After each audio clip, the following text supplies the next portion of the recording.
E achou, diga amém. Amém. Diz assim a palavra do Senhor: o Espírito do Senhor está sobre mim, pelo que me ungiu para evangelizar os pobres. Enviou-me para proclamar libertação aos cativos e restauração da vista aos cegos, para pôr em liberdade os oprimidos e apregoar o ano aceitável do Senhor. Tendo fechado 18, 19, só isso. 18, 19 para a nossa meditação. Amém, irmãos? O Espírito do Senhor Jeová está sobre mim, porque Ele me ungiu para pregar boas novas aos pobres. Ele me enviou para proclamar liberdade aos presos e recuperação da vista aos cegos, para libertar os oprimidos e proclamar o ano da graça do Senhor. Esse texto, irmãos, define para nós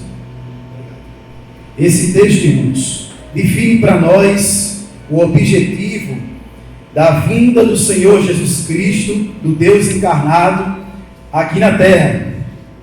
Quando Jesus inicia o seu ministério aqui na terra, quando ele estava na sinagoga, ele abriu no livro de Isaías e leu essa passagem: o Espírito do Senhor Jeová, o Espírito do Senhor está sobre mim, porque Ele me ungiu para pregar as boas novas aos pobres. Aos pobres aqui, irmãos, são pobres de espírito, aqueles que têm sede, aqueles que têm fome, necessidade de Deus. E Ele me enviou para proclamar liberdade aos presos e recuperação da vista aos cegos. Aqui fala de milagres, fala de prodígios. Aqui fala a respeito do tema que iremos tratar hoje, e para libertar os oprimidos. Irmãos, o tema que nós estamos estudando é os milagres de Jesus, e aqui nós vemos esta referência bíblica, o que Jesus Cristo queria tratar sobre o seu ministério. A palavra milagre, irmão, pode ser traduzida do grego, ou do latim, melhor dizendo, como tauma. Tauma é uma palavra grega que significa milagre. A palavra milagre, irmão, vem do latim miraculo, que significa maravilhoso, prodígio, coisa extraordinária. Na Bíblia, a palavra milagre é usada para significar um ato de Deus. O milagre é a intervenção sobrenatural de Deus em uma situação de crise. O milagre de Deus só tem ação no momento de crise. Aquilo que o homem pode fazer, o homem faz. Mas aquilo que o homem não pode fazer, Deus faz. Isso é milagre. Um milagre é um acontecimento, um fato fora do comum, inexplicável pela lei da natureza. Quando Deus opera um milagre em nossas vidas, não é muito bom a gente querer entender, porque se a gente entender, não é milagre, é ação humana. Quando não entendemos, é ação divina. Então só basta crermos e agradecermos a Deus. Glória a Deus. O milagre pode ser uma cura, ou um prodígio, ou maravilha. Milagre se define em cura e prodígios. A Bíblia sempre fala sobre curas e prodígios.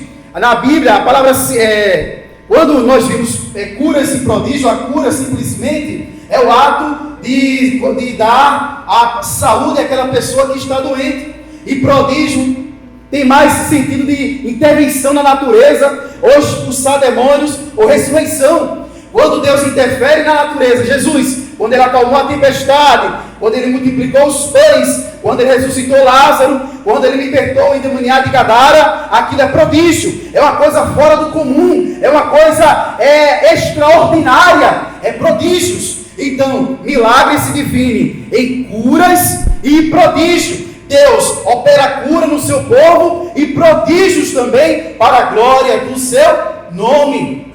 Então, milagre é conhecido como um sinal. João, ele diz que ele trata todos os 7 milagres. Todos os 7 milagres que Jesus fez, João, ele trata como sinal. Nós podemos observar, irmãos, o milagre é conhecido como um sinal. E todo sinal não tem um fim em si mesmo. Por exemplo, se tem uma placa dizendo a 10 km um hospital, você não vai parar na placa. Você vai andar 10 km para chegar no hospital. Então o milagre não tem um fim em si mesmo, mas aponta para algo maior ou um destino melhor. Amém, irmãos? Glória a Deus. O milagre pode ser uma cura ou um prodígio. Na Bíblia, a palavra sinal traduz termos originais, no Novo Testamento agora, no grego. Otar, que significa literalmente prova ou sinal, mas em algumas passagens também é traduzido como símbolo, insígnia. Sinal é semel, que significa sinal, marca ou aviso. Lá vem algo bom aí. Então, milagre no Novo Testamento quer dizer sinal, vem algo bom aí. Então, a cura, como conhecemos, como já falei, é conceder saúde espiritual ou física. Já o prodígio pode ser relacionado à expulsão de demônios, ressurreição e interferência na natureza. Todo milagre não é um sinal. Então o sinal aponta para algo melhor. Todo sinal apontava para Jesus. Todo sinal não tem um fim comum. Toda denominação, ou todo pregador, ou todo aquele que está exercendo milagre, quando o fim comum é ele, esse milagre ou é diabólico ou é humano, mas não é para glorificar Deus. Toda operação de milagre tem que ser para a glória de Deus, e não para a glória daquele que está ministrando, e não para a glória da denominação, mas sim de Deus.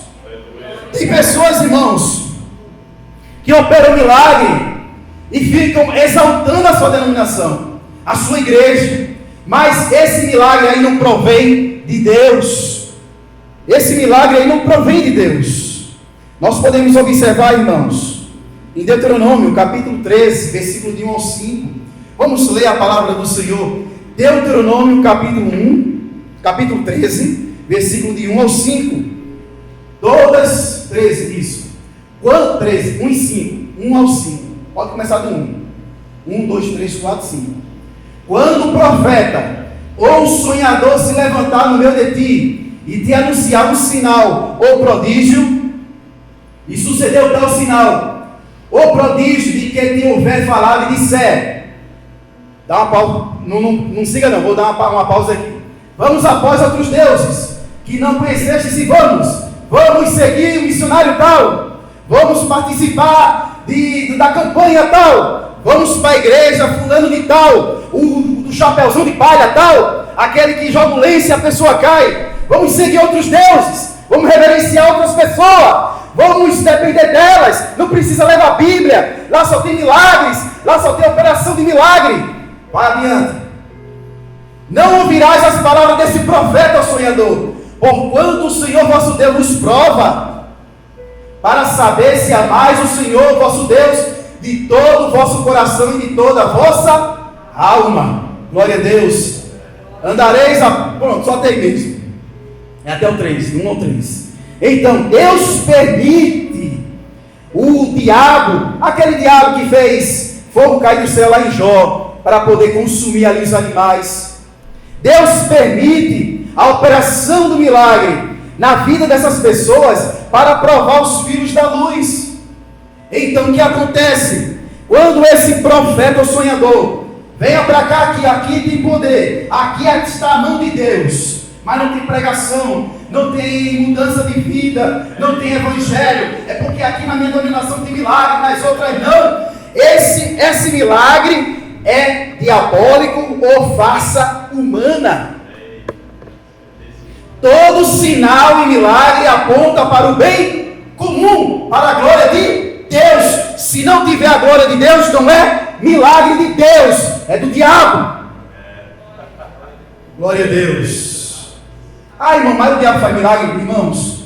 O diabo, se possível, se veste de anjo de luz. E se possível, irmão, engana também. Lá em Gálatas diz isso. O diabo chega assim como um anjo de luz. Roberto, anjo de luz brilhando, e lá. Aí, vamos ver o que ele vai falar, né? Vamos ver. Jesus Cristo não veio em carne, anátema. Não só tem salvação através de Jesus, anátema. Venha para a minha igreja que aqui tem milagre, anátema. Então é a Nada. Amaldiçoado é. Separado para o juízo. Anátema quer dizer isso. Você que seja separado para o juízo. Amaldiçoado seja. Então, irmãos, um milagre ou um sinal não tem um fim em si mesmo. O crente que depende só do sinal não tem um crescimento espiritual. Tem crente que só vem para a igreja por causa do sinal. Glória a Deus. Jesus realizou na presença dos seus discípulos muitos outros sinais miraculosos que não estão registrados neste livro, mas este foi escrito para que vocês creiam que Jesus é o Cristo, o Filho de Deus, e crendo tenhais vida em seu nome. João fala aqui que esses sinais, esses milagres, foi escrito para que creiam. Olha o fim comum: em Jesus Cristo, apontando para Jesus. Glória a Deus. Agora vamos, já deu uma introdução sobre o que é milagre, a importância do milagre, que é apontar para Jesus, e o falso milagre. Vamos agora em Mateus capítulo 4, versículo 35 ao 41. Vamos falar agora da Jesus acalma a tempestade. Glória a Deus. Jesus acalma a tempestade. Então, não, é Marcos, viu? 4, Marcos. Se falei Mateus, perdão. Marcos 4, versículo 35. Naquele dia, sendo já tarde, disse-lhe Jesus: passemos para outra margem. E eles, despedindo a multidão, o levaram assim como estava no barco, e outros barcos o seguiam. Ora, levantou-se grande temporal de vento, e as ondas se arremessavam contra o barco, de modo que o mesmo já estava a encher-se de água. E Jesus estava na polpa dormindo sobre o travesseiro. Eles o despertaram e lhe disseram: mestre, não te importas que pereçamos? E ele, despertando, repreendeu o vento e disse ao mar: acalma-te, emudece. O vento se aquietou e fez-se grande bonança. Então lhe disse: por que sois assim tímidos? Como é que não tendes fé? E eles, possuídos de grande temor, diziam uns aos outros: quem é este, que até o vento e o mar lhe obedecem? Glória a Deus. Quem é esse, que até o vento e o mar lhe obedecem? Os milagres de Jesus, o milagre em que Jesus acalma a tempestade, irmãos, é considerado como um prodígio, houve uma intervenção na natureza. Ele está registrado nos 3 evangelhos sinóticos parecidos. Mateus, Marcos e Lucas são os evangelhos que são parecidos. Mas Marcos, ele fala assim, de uma forma mais potente, porque Marcos não tem aquele foco de falar tudo que Jesus fez. O negócio dele é mais ação. É ação, porque era um livro escrito para os romanos. E como os romanos esperavam que Jesus fosse um grande guerreiro, aí Marcos escreveu para os romanos um Jesus que opera milagres e maravilhas e expulsa demônios. E nós observamos que esse milagre revela de uma forma maravilhosa e completa a divindade de Cristo. Ele é o verdadeiro Filho de Deus, cujo poder estende sobre todas as coisas. O cenário que Jesus acalmou a tempestade, irmãos, vejam só. Qual o cenário que Jesus acalma a tempestade? Vamos lá. Marcos. Vou abrir aqui que eu acompanhei no slide, mas vamos abrir aqui. Glória a Deus.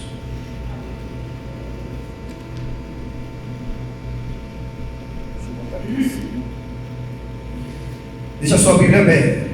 Marcos, capítulo 4, 35.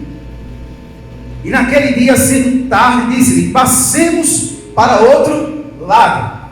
Passemos. Nós vimos aqui o quê? E despedida a multidão, levaram-no consigo, assim como estava no barco, e havia também com ele outros pequenos barcos. Às vezes a gente se esquece desses pequenos barcos, né? É igual a multiplicação do pão e peixe. A gente foca tanto na multiplicação do pão e peixe que multiplicou o cesto, né? Porque foi muito cesto, cheio de pão, né? Então essa história aí está faltando muita coisa aí ainda. Não só o pão e o peixe. Mas nós observamos, vamos lá. Na verdade, a tempestade repentina são características daquela região. Aquela região é cheia de montanhas. E lá perto dessa região tem o Monte Sião. E o Monte Sião lá, eu já preguei isso aqui já. Com bom e com suave é que se convive união. São como orvalho, não é? Lá no Monte Sião que permanece para sempre. Enfim, o orvalho no Monte Sião é de dia e noite, como o salmista diz, nesse salmo do com bom e suave é que se convive união. Salmo tem 133, se eu não estiver enganado. O gelo que cai nessa montanha escorre pela montanha até esse mar. Ao que acontece? O mar da Galileia. Esse mar são cheios de montanhas e esse mar está abaixo do nível do oceano, do mar que está após as montanhas. É como se ele fosse uma ladeira. E o que acontece? Os ventos quentes e os ventos frios se encontram lá. Então de repente está bem e de repente vem grandes tempestades e também vem ondas gigantescas até 2 metros. Nós podemos observar naquela parte ali do Oriente, não do Ocidente, mas do Oriente. Nós podemos observar que não só ali, mas ali em Nazaré, em Portugal, nós vimos grandes ondas ali. Também em outros locais, em outras costas do mar Mediterrâneo, vemos também grandes ondas naquele local. Mas ali naquele momento pode estar com sol e de repente grande tempestade. E aqueles discípulos, eles certamente saíram para outra margem no momento bom, no momento que estava fazendo sol. E eles estavam lá no alto mar, junto com outros barquinhos. E de repente, irmão, veio uma grande tempestade para poder ali trazer desespero para aqueles que estavam ali em alto mar. E nós podemos observar, irmãos, que os discípulos se desesperaram. Os discípulos não focaram na promessa de Deus. Qual era a promessa de Jesus? Qual era a promessa? E naquele dia, sendo já tarde, disse-lhe: passemos para o outro lado. A promessa de Jesus disse: eu não vou passar para o outro lado. Vocês não vão passar. Iremos passar para o outro lado. Então, nós vimos esse falar de Jesus. É como se ele dissesse: não importa o que aconteça, vamos passar para o outro lado. Passaremos. E os discípulos, diante daquela tempestade, se esqueceram desse ir de Jesus. Passemos. Por causa da tempestade. A tempestade nos faz esquecermos das promessas de Deus.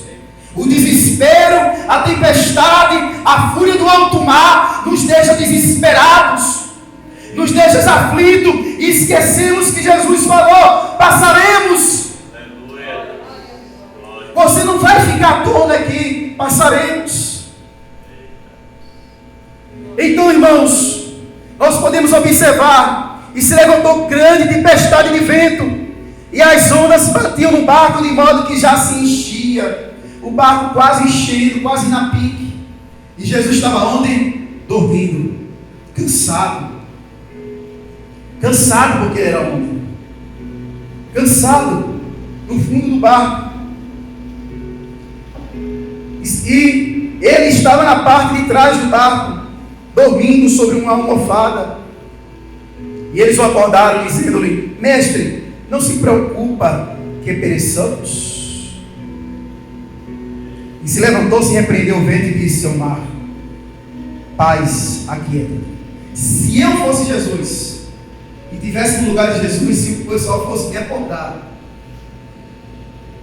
e eu ficar desesperado: o que foi que aconteceu? O que foi? Senhor, abençoa o teu Espírito Santo, trocar tudo. Mas Jesus, ele não ficou desesperado. Jesus já sabia o que fazer. Repreendeu o vento. Ele não ficou, às vezes quando ainda acorda no desespero, fica fora de si. Jesus não ficou desse jeito. E disse-lhes: porque sois temerosos, ainda não tendes fé? Irmãos, Jesus falou que os discípulos iriam passar para outra margem. Se Jesus falou, então ele garante a travessia. Vamos atravessar para o outro lado. Jesus sabia que eles tinham fé. Jesus sabia que eles tinham fé em Deus, em Jesus Cristo. Porque se não fosse assim, não teria chamado Jesus. Mas quando Jesus falou se eles tinham fé ou não, não foi porque ele foi chamar Jesus. Foi porque eles esqueceram da promessa. Eu não disse que nós iríamos passar? Então, perguntou aos seus discípulos: por que vocês estão com tanto medo? Ainda não têm fé? Glória a Deus. Jesus não só gerou alegria e conforto ao barco que estava, mas também aos barquinhos que estavam acompanhando ele. Glória a Deus. Jesus Cristo não só trouxe bonança para aquele barco, mas aos teus vizinhos, a tua comunidade cristã, Jesus também trouxe bonança.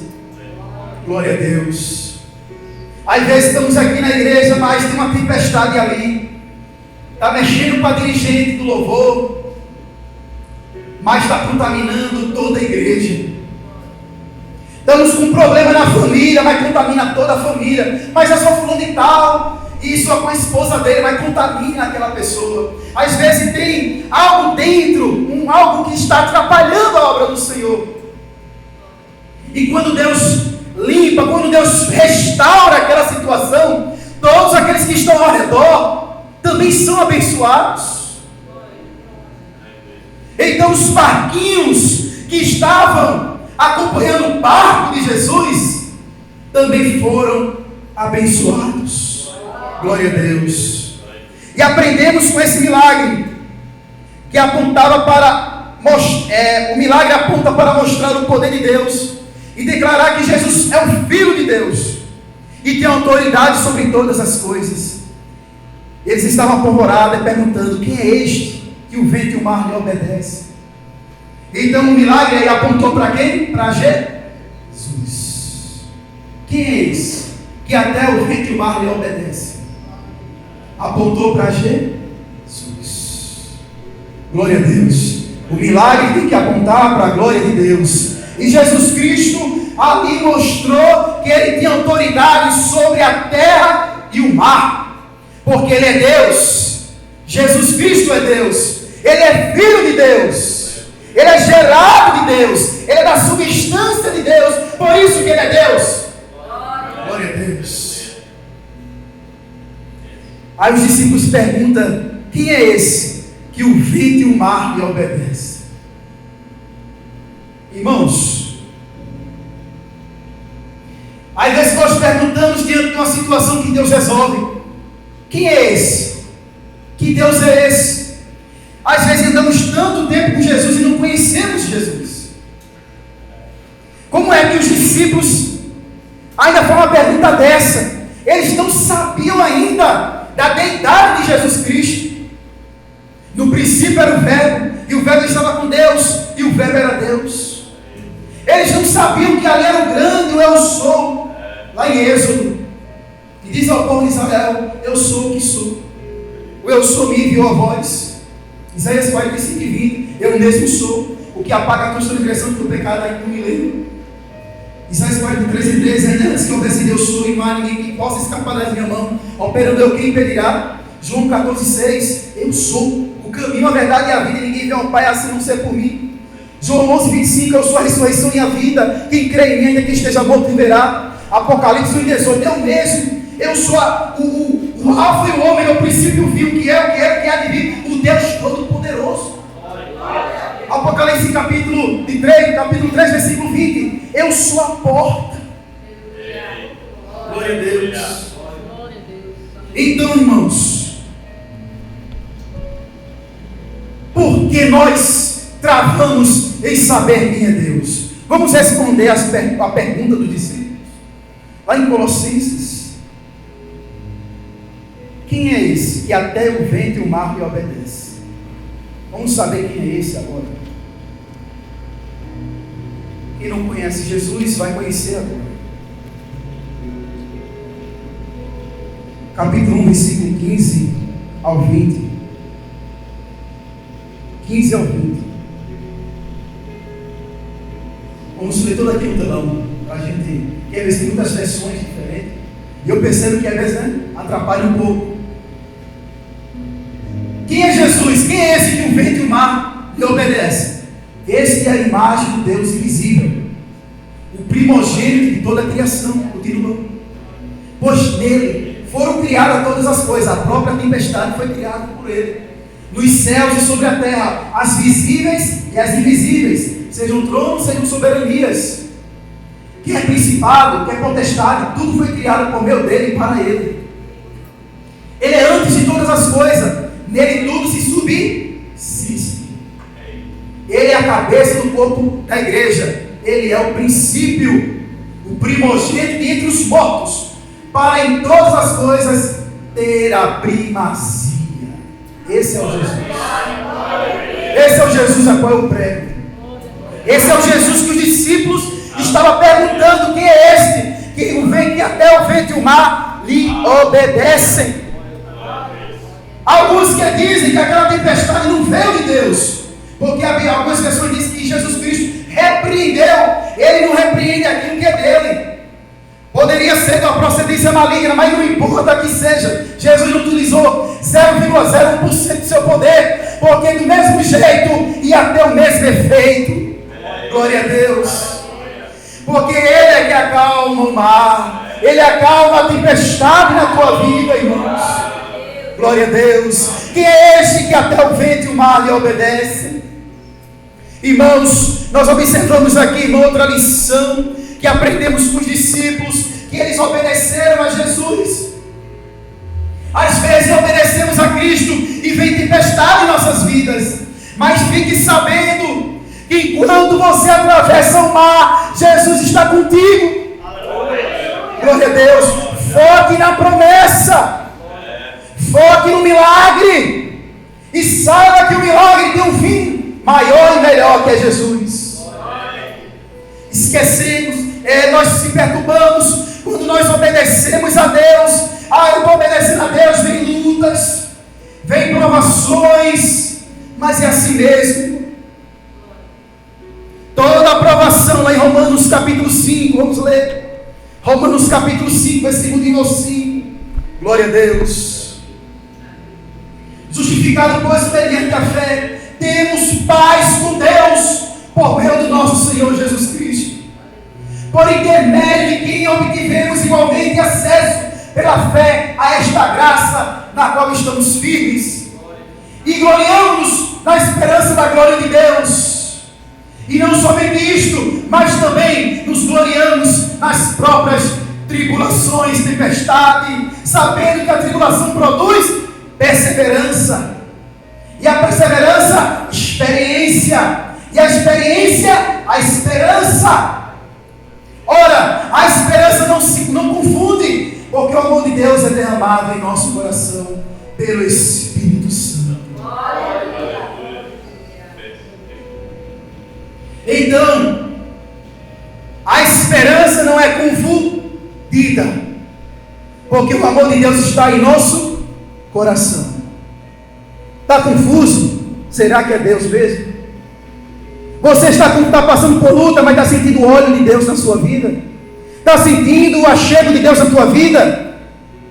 Então a aprovação é Deus está permitindo. Deus está permitindo.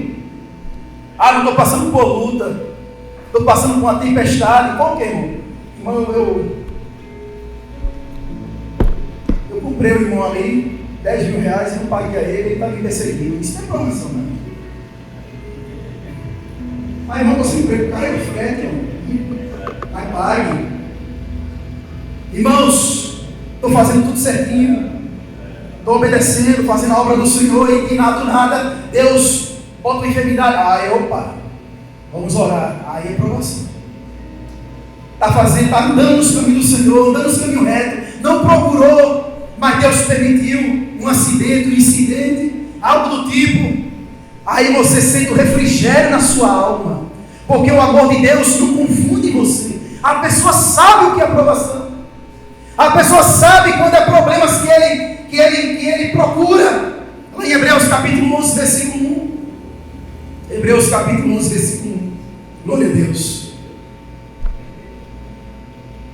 A esperança, irmão, é quando a gente espera por algo com certeza. Hebreus 11. Havendo Deus, ora, a fé é a certeza de coisas que se esperam e a convicção de fatos que não se veem. Isso é esperança, irmão. Isso é ter esperança. É você saber que do outro lado Deus vai fazer milagre. Deus estava fazendo com os discípulos uma mudança de plano. Porque quando atravessaram, irmãos, eles viram o que Deus fez com o endemoniado da Gadara, com outros momentos que eles obtiveram juntos. Deus estava ali testando eles, para poder enfrentar o que iria acontecer do outro lado do mar da Galileia. Glória a Deus. É se encurvar o demônio. E os discípulos, isso aqui não sai só em nome de Jesus, mas só com jejum e oração. Até quando os inquietais com isso? Então, irmãos, a experiência que Jesus Cristo levou os discípulos para poder enfrentar, levou a passar, para poder enfrentar com ele uma grande luta na terra dos gentios, foi no mar da Galileia. Foi experimentando a fé que aqueles discípulos ainda não tinham. Glória a Deus. Eu não vou julgá-los. Que se fosse eu tinha desmaiado. Os homens experientes, os homens que já sabiam pescar, sabem nadar. O homem vivia da pesca e ainda se atorcia e ficou perturbado com a tempestade. A tempestade era muito grande, irmãos. A tempestade é muito grande. São pessoas que olham assim para nós, para você. Ele é pastor, ele passa por problema não. É experiente. Ele é pregador, ele é a dirigente de ciclo de oração. É experiente. Mas tem tempestade em nossas vidas, na tua vida, que faz a obra de Deus. E chega um momento que dá vontade de pular do barco. Dá vontade de desanimar, mas fique sabendo que Jesus está no barco. Amém, irmãos? Que Deus abençoe a tua vida. Essa é a palavra que eu deixo para o teu coração. Eu não poderia deixar de falar do milagre de Jesus sem primeiro introduzir o que é um milagre. E fique sabendo, irmãos, que se Deus fizer um milagre, é para a glória do Senhor Jesus Cristo. Que Deus nos abençoe.